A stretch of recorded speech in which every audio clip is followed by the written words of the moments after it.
Movie start होते ही हमें एक लड़की दिखाई जाती है जिसका नाम जोई होता है। जोई अपने फियांसे से मिलने जा रही थी। उसकी मदर उसे एक कार देती है जिसके जरिए वो वहाँ पर जा सके। उसकी मदर उसे संभल कर जाने को बोलती है और गुड बाय कहती है। जोई अपनी मदर को कहती है कि आप मेरी फिक्र मत कीजिए, मैं वहाँ पर पहुँच जाऊंगी। जोई अपने फियांसे से मिलने के लिए काफी खुश और काफी एक्साइटेड थी। उसे सेल्फीज बनाने का भी काफी शौक था, इसीलिए वो रास्ते में हर थोड़ी देर बाद सेल्फी बनाकर अपने फियांसे को सेंड करती है ताकि उसे अपनी लोकेशन बता सके कि वो कहाँ पहुंची है। सफर के दौरान उसे रोड साइड पर एक बूढ़ा आदमी मिलता है जो कि हैंडमेड चीजें सेल कर रहा था। जोई उन सब चीजों को देखती है और अपने सफर के लिए निकल पड़ती है। ड्राइविंग के दौरान वो मोबाइल यूज कर रही होती है जिससे उसका ध्यान रोड पर से हट जाता है और इसी दौरान अचानक से एक इंजर्ड आदमी उसकी गाड़ी के सामने आ जाता है। इसीलिए जोई फौरन ब्रेक लगा लेती है जिससे उस आदमी की जान बच जाती है। लेकिन जैसे ही जोई बाहर देखती है तो वो आदमी नीचे गिर जाता है। तभी वो देखती है कि एक दूसरे आदमी के पीछे गैंग के कुछ लोग पड़े हुए हैं। गैंग के वो लोग उस आदमी पर गाड़ी चढ़ाकर उसे बहुत ब्रूटल तरीके से मार डालते हैं और अब वो जोई की तरफ ही आने लगे थे। जोई उस इंजर्ड आदमी की हेल्प करना चाहती थी जो कि रोड पर पड़ा हुआ था, इसीलिए वो जल्दी से गाड़ी से बाहर आकर उस आदमी को अपनी गाड़ी में बिठाती है और बस वो वहाँ से भागने ही वाली होती है कि वो गैंग के लोग वहाँ पर आ जाते हैं। वो जोई को पकड़ लेते हैं और उसे परेशान करने लगते हैं और फिर वो उसकी आंखों के सामने ही उस इंजर्ड आदमी को बहुत बुरी तरीके से मार डालते हैं। वो जोई को बहुत ज्यादा परेशान कर रहे थे, इसी वजह से वो वहाँ से भागने लगती है। लेकिन उस गैंग का जो लीडर होता है जिसका नाम ट्रे होता है, वो जोई पर निशाना लगाता है और गोली आकर सीधा जोई की टांग पर लगती है जिससे जोई फौरन गिर जाती है। फिर ये लोग उसे अपने साथ ले जाते हैं और बेड से बांध देते हैं और उसे बहुत ज्यादा टॉर्चर करते हैं। बहुत बुरा किया जाता है उसके साथ और जोई दर्द में तड़प रही होती है। दूसरी तरफ जोई का फियांसे परेशान हो रहा था कि इतनी देर हो गई है और जोई अभी तक घर नहीं आई, इसीलिए वो जोई की लास्ट भेजी हुई पिक्चर देखता है। उस पिक्चर में एक बोर्ड नजर आ रहा था और उस बोर्ड से उसे जोई की लास्ट लोकेशन पता चल जाती है। वो फौरन पुलिस को कॉल करता है और उन्हें कहता है कि वो जोई को ढूंढे। दूसरी तरफ गैंग का लीडर ट्रे अभी तक जोई को टॉर्चर कर रहा था। ट्रे बताता है कि मैं उस आदमी का ग्रैंडसन हूँ जिसने अमेरिका से कबीले का खात्मा किया था। वो उसे उस कबीले के मेंबर्स के कटे हुए सर भी दिखाता है जो कि अब स्केलेटन बन चुके थे। वो बताता है कि ये उस कबीले के लोगों के सर हैं जिन्हें मेरे ग्रैंडफादर ने जंग में काटा था। उन्हीं में से एक स्कल उठाकर वो जोई को दिखाता है और बताता है कि ये स्कल उस कबीले के लीडर का है जो कि कमांडर था। ये सारी बातें सुनकर और उन स्कल्स को देखकर जोई बहुत ज्यादा डर जाती है। असल में ट्रे अपने फोर फादर्स की जो बातें बता रहा था वो बिल्कुल सच थी। फिर गैंग के वो लोग ड्रिंक करते हैं और काफी एंजॉय कर रहे होते हैं। तभी गैंग के लोगों में एक आदमी बोलता है कि जोई को अब मार देना चाहिए और ये आदमी असल में ट्रे का फ्रेंड होता है। ट्रे उसे कहता है कि मेरा जोई को टॉर्चर करने से अभी दिल नहीं भरा, इसीलिए तुम फिलहाल उसे नहीं मारोगे। और इसी बात पर ये दोनों कार्ड्स की मदद से बैट लगाते हैं और इस शर्त में जीत जाता है ट्रे का फ्रेंड और इसीलिए वो एक नाइफ लेकर जोई को मारने जाता है। दूसरी तरफ जोई बड़ी मुश्किल से बड़ी तकलीफ बर्दाश्त करके खुद को आजाद कर लेती है और वो वहाँ से भागने लगती है, लेकिन ट्रे का वो फ्रेंड उसे देख लेता है। वो जोई को पकड़ लेता है और बहुत बार उस पर चाकू से स्टैब करता है जिससे जोई की वहीं पर ही मौत हो जाती है। फिर वही बूढ़ा आदमी जो कि चीजें सेल कर रहा था अपने डॉग के साथ घूम फिर रहा होता है, लेकिन तभी उसे जोई की डेड बॉडी मिल जाती है। फिर वो उसकी डेड बॉडी को उठाकर अपनी लोकेशन पर लेकर आता है और कुछ जड़ी बूटियों को मिलाकर दवाई बनाता है और उसके जख्मों पर लगाता है।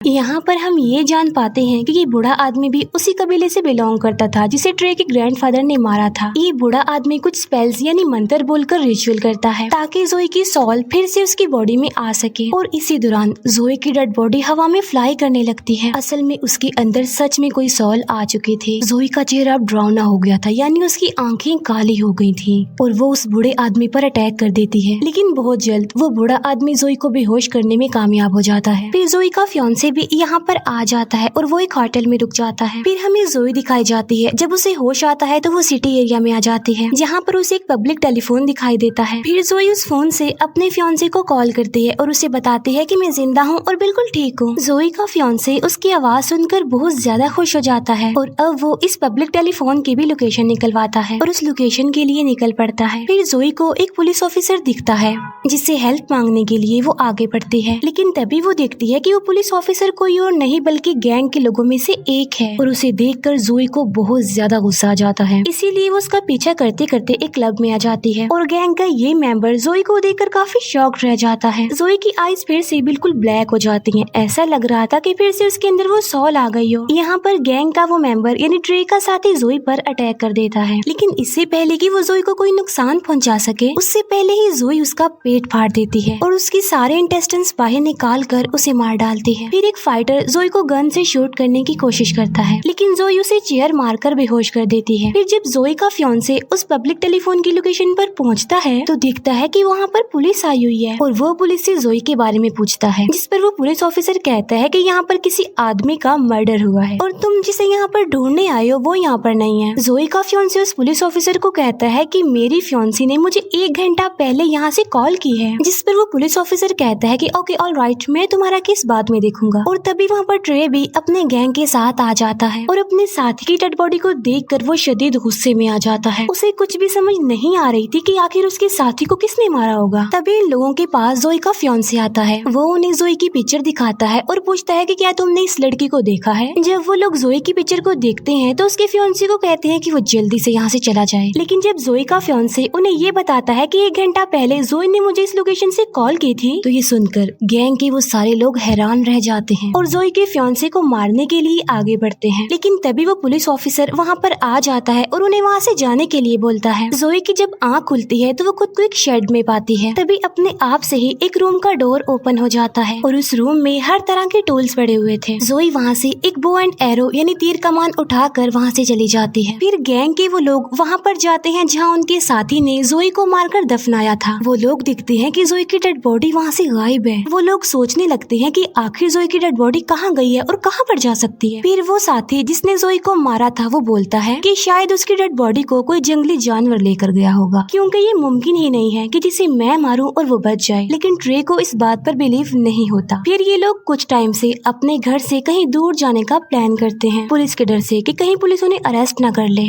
इसीलिए वो सब अपने अपने घर जाकर अपना सामान पैक करने लगते हैं। लेकिन फिर ट्रे का एक साथी जब अपने घर से निकलने वाला होता है तो वो दिखता है कि किसी ने उसकी गाड़ी पर तीर मारे हुए हैं। ये देखकर ट्रे का वो साथी डर जाता है और फौरन उसे वॉइस मैसेज छोड़ता है। वो बताता है कि मुझे ऐसा लग रहा है कि शायद वो लड़की यहीं पर है, मेरे आसपास है। तभी वहाँ पर जोई आकर उसे तीर से मारने लगती है। वो उसे बहुत ज्यादा तीर मारती है, उसे तब तक तीर मारती रहती है जब तक कि वो मर न जाए। इसके बाद ट्रे जब अपने साथी का वॉइस मैसेज सुनता है तो वो फौरन वहाँ पर चला जाता है। वहाँ जाकर वो देखता है कि किसी ने उसके इस साथी को भी मार डाला है। फिर जोई देखती है कि उसकी बॉडी गल रही है, सड़ रही है, जिसमें कीड़े पड़ रहे हैं। ये देखकर जोई उसी बूढ़े आदमी के पास जाती है और उसे इसका हल पूछती है। तब वो बूढ़ा आदमी उसे सारी बात समझाता है कि असल में मुझे तुम्हारी डेड बॉडी कब्र में मिली थी और जिस टाइम तुम मुझे मिली उस वक्त तुम मर चुके थे। फिर मैंने एक रिचुअल करके तुम्हारी सोल को वापस बुलाया, लेकिन उसी वक्त तुम्हारे सोल के साथ साथ एक और सोल भी तुम्हारी बॉडी में आ गई। बल्कि वो दूसरी सोल किसी और की नहीं बल्कि उसी कबीले के लीडर की है जो कि कमांडर थे, और लीडर की सोल सालों से अपना बदला लेना चाह रही है। उस लीडर की सोल उस पूरी फैमिली को खत्म करके अपना बदला लेना चाहती है जिसने उनके पूरे कबीले को मार दिया था। और ये वही लोग हैं जिसने तुम्हारे साथ गलत किया, यानी ट्रे का खानदान। यानी इसका मतलब ये है कि लीडर और तुम्हारे दुश्मन एक ही हैं। बूढ़ा आदमी जोई को ये भी बताता है कि तुम्हारी बॉडी गल रही है, सड़ रही है, टाइम बहुत कम है हमारे पास, इसीलिए जो भी करना है जल्दी करना है। दूसरी तरफ ट्रे प्लान बना रहा होता है कि वो जोई के फियांसे को किडनैप कर लेंगे ताकि जोई उनका कुछ ना कर सके, उन्हें कोई भी नुकसान ना पहुंचा सके। जोई का फियांसे उसे मिस करके काफी रो रहा होता है, काफी दुखी होता है वो। लेकिन तभी वहाँ पर ट्रे और उसके साथी आ जाते हैं और वो उसे बहुत ज्यादा मारते हैं। फिर वो उसे उठाकर अपनी गाड़ी में रखकर उसे ले जाने लगते हैं। लेकिन जब ये लोग वहाँ से निकल रहे होते हैं कि तभी वहाँ पर जोई आ जाती है और वो ट्रे के एक साथी की गर्दन पर तीर मारती है, जिससे वो इंजर्ड हो जाता है और उसका काफी खून बहने लगता है। ट्रे और उसका वही साथी जो कि उसका फ्रेंड था जोई को जिंदा देखकर शॉक्ड रह जाते हैं और वो वहाँ से भागने लगते हैं। जोई भी भागते हुए उनकी गाड़ी पर चढ़ जाती है जहाँ पर उसकी और ट्रे के फ्रेंड की लड़ाई हो जाती है। ट्रे का वो साथी जोई पर कई बार चाकू से स्टैब करता है, लेकिन इसका जोई पर कोई भी असर नहीं होता। जोई ट्रे के उस साथी को बस मारने ही वाली होती है कि तभी ट्रे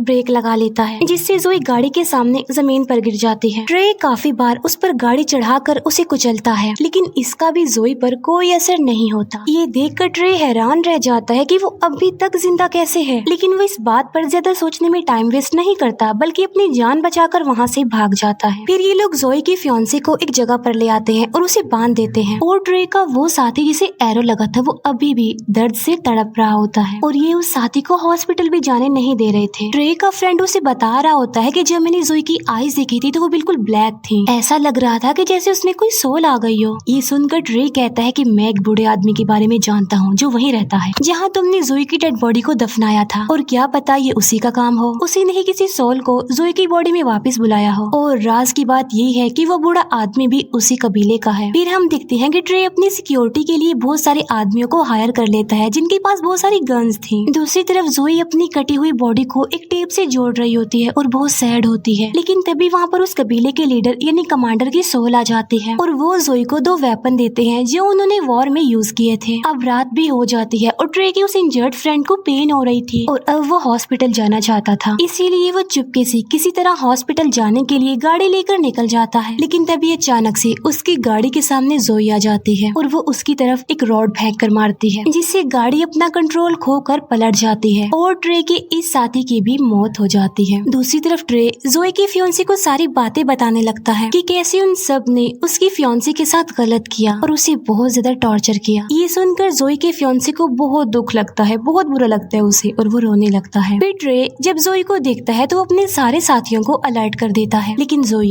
एक एक करके सबको मारती जा रही थी। इसके बाद ट्रे अपने फ्रेंड को ढूंढने लगता है, लेकिन उसे पता चलता है कि जोई ने उससे भी मार दिया है। लेकिन तभी जोई उसके सामने उसके फ्रेंड का दिल लेकर आती है और उसकी आंखों के सामने उसे खा लेती है। ये देखकर वो डर जाता है और भागकर बाहर आ जाता है। बाहर जाकर उसे एक पुलिस ऑफिसर दिखाई देता है, लेकिन वो पुलिस ऑफिसर को ही मार डालता है और वहाँ से भाग जाता है। फिर जोई अपने फियांसे के पास जाती है और उसका फियांसे उसे देखकर बहुत ज्यादा रोता है। वो जोई को उसके पास रुकने के लिए बोलता है, लेकिन जोई के पास टाइम बहुत कम था, उसे अपना बदला लेना था, इसीलिए वो वहाँ से चली जाती है। फिर ट्रे उस बूढ़े आदमी के पास आता है और उससे पूछता है कि बताओ जोई दोबारा जिंदा कैसे हुई, जिस पर ये बूढ़ा आदमी उसे सारी बात सच सच बता देता है और वो ट्रे को ये भी बताता है कि जोई के अंदर इस वक्त उस कबीले के लीडर की सॉल है जो तुम्हारी पूरी फैमिली का खात्मा करके ही रिलैक्स होगी। ये सुनकर ट्रे उससे पूछता है तो फिर इस सोल से जान कैसे छुड़ाई जाए, जिस पर वो बूढ़ा आदमी कहता है कि तुम्हें कबीले के लीडर का स्कल जलाना होगा और ऐसा करने से ही उनकी सोल जोई की बॉडी से निकलेगी। फिर पुलिस जोई के फियांसे को वहाँ से छुड़ा लेती है, जहाँ पर जोई का फियांसे पुलिस को बयान देता है। जोई जो कि ट्रे के घर पहुँच गई है, वो दिखती है कि ट्रे के भाई ने डर की वजह से सुसाइड कर ली है। फिर कबीले के लीडर की सोल ट्रे की मदर को मार डालती है और वहाँ से चली जाती है। फिर ट्रे सारे स्कल्स लेकर एक जगह पर आ जाता है, लेकिन उनमें से एक भी स्कल कबीले के लीडर का नहीं होता। लेकिन तभी वहाँ पर जोई आ जाती है जिसके पास कबीले के लीडर का स्कल था। उसे देखकर ट्रे हैरान रह जाता है और अपनी जान बचाने के लिए वो एक चैनसो निकाल कर उसे लड़ने लगता है। जोई ट्रे का एक हाथ काट देती है, जबकि ट्रे उस चैनसो को जोई की बॉडी के आर पार कर देता है। इसके बाद जोई ट्रे का गला ही काट देती है, जिससे अब फाइनली ट्रे की भी मौत हो जाती है और यहाँ पर जोई और उस लीडर का बदला पूरा हो गया। थोड़ी देर बाद जोई का फियांसे भी वहाँ पर आ जाता है, क्योंकि उस बूढ़े आदमी ने उसे वहाँ पर बुलवाया था। वो कब्र में जोई की बॉडी का आधा हिस्सा देखता है। वो जोई को कहता है कि मैं तुमसे बहुत प्यार करता हूँ और इसके बाद वो जोई की बॉडी को जला देता है और ऐसा होते ही जोई और उस लीडर की सोल को सुकून मिल जाता है, क्योंकि उनका बदला पूरा हो चुका था। यहाँ पर जोई का फियांसे कुछ भी नहीं जानता था कि वहाँ पर चल क्या रहा था। तब वो बूढ़ा आदमी उसे सारी बात बता देता है कि जोई के साथ क्या क्या हुआ और उसने उन लोगों को क्यों मारा, और यहीं पर ये मूवी एंड हो जाती है। Thank you.